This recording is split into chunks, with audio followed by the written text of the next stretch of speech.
Bonjour à toutes, bonjour à tous. Donc, je m'appelle Thibaut Maloza, je travaille à l'INRA et donc je vais vous parler de biocontrôle.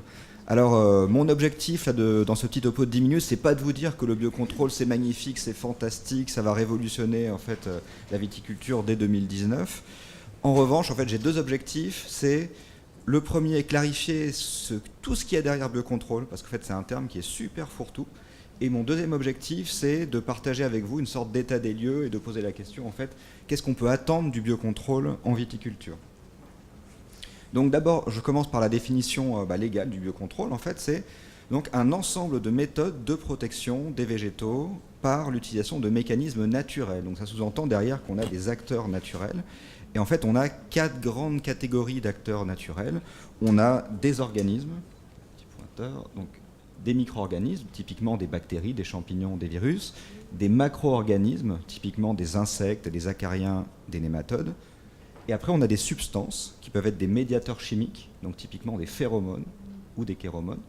Et puis enfin, on a une catégorie, alors là encore plus fourre-tout, qui est en fait substances naturelles qui peuvent être d'origine animale, végétale ou minérale. Et minérale, donc ça va jusqu'au soufre.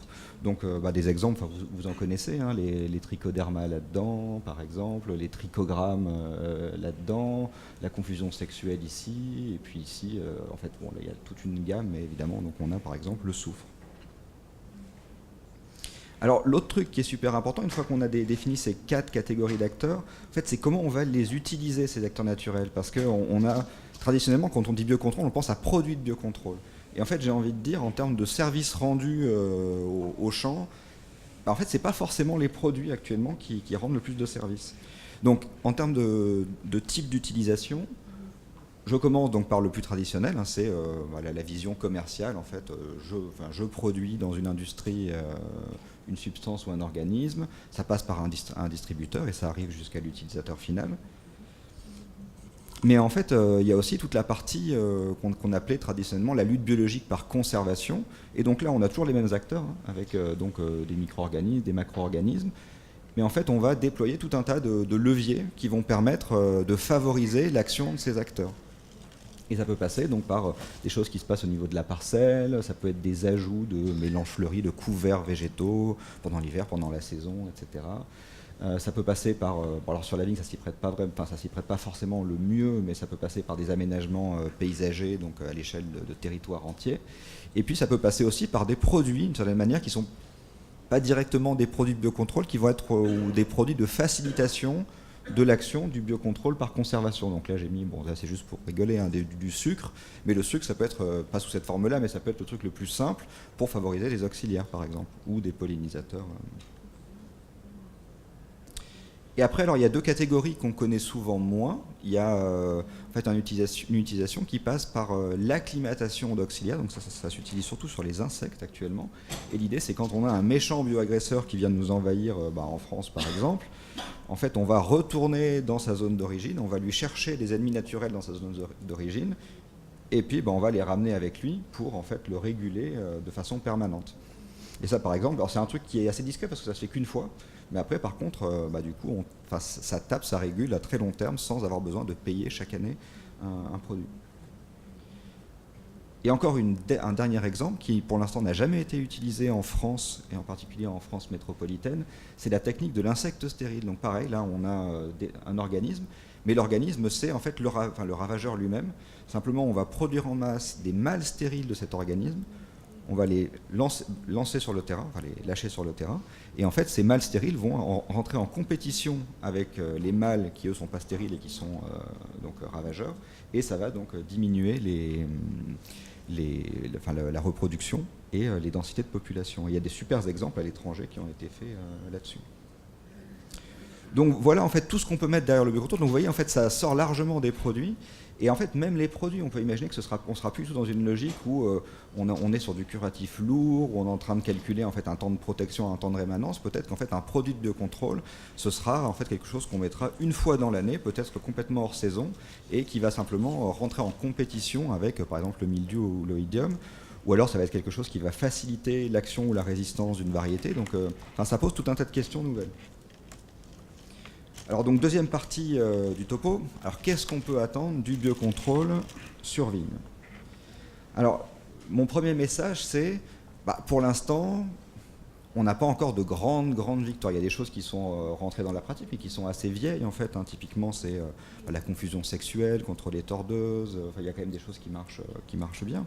Mais si on regarde à l'échelle globale, ce qui se passe en biocontrôle, on voit en fait que ça s'est super bien développé dans d'autres systèmes. Typiquement, dans les systèmes sous serre, le biocontrôle, c'est devenu vraiment un levier majeur qui est très utilisé.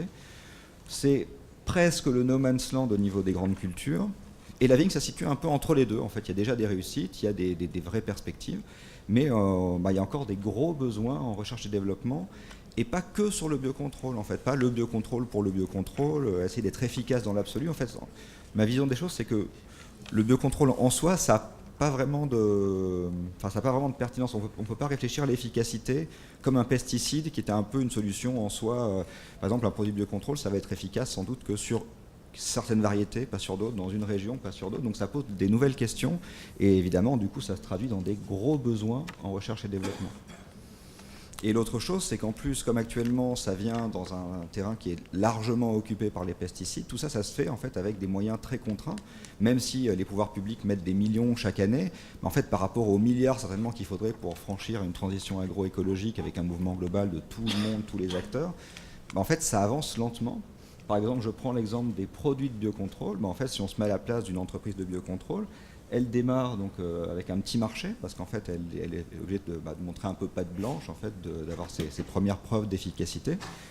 Du coup, elle produit à petite échelle, elle n'a pas forcément beaucoup de moyens en R&D. Du coup, les prix des produits sont élevés.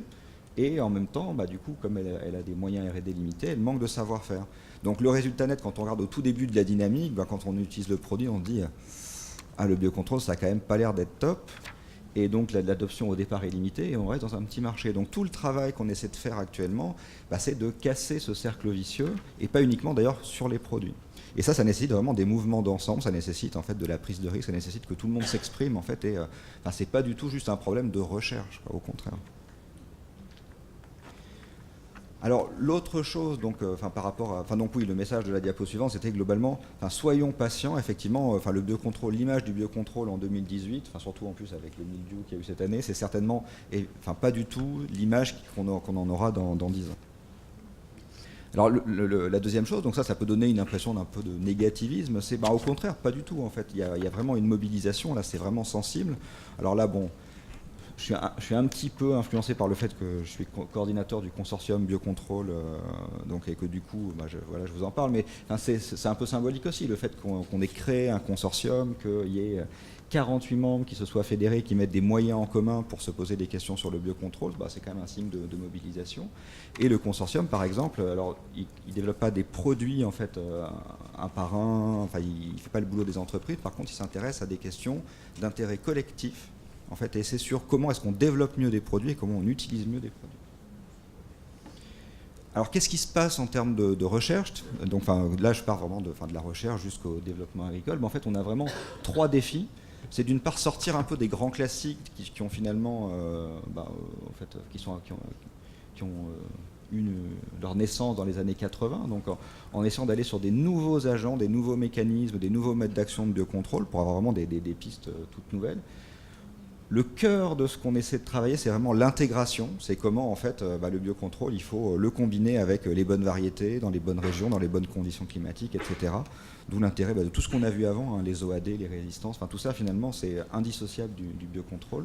Et puis, on a aussi toute une partie sur la durabilité. Parce que finalement, si on veut intégrer d'une certaine manière, on pose la question de matrice de durabilité, avec toutes les valences que ça a, écologiques, sociales, économiques, etc.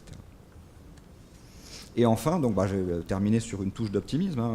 Je pense que vraiment, il y a des, sur le biocontrôle, autant, par exemple, on me poserait la question sur blé, je serais peut-être un peu moins optimiste.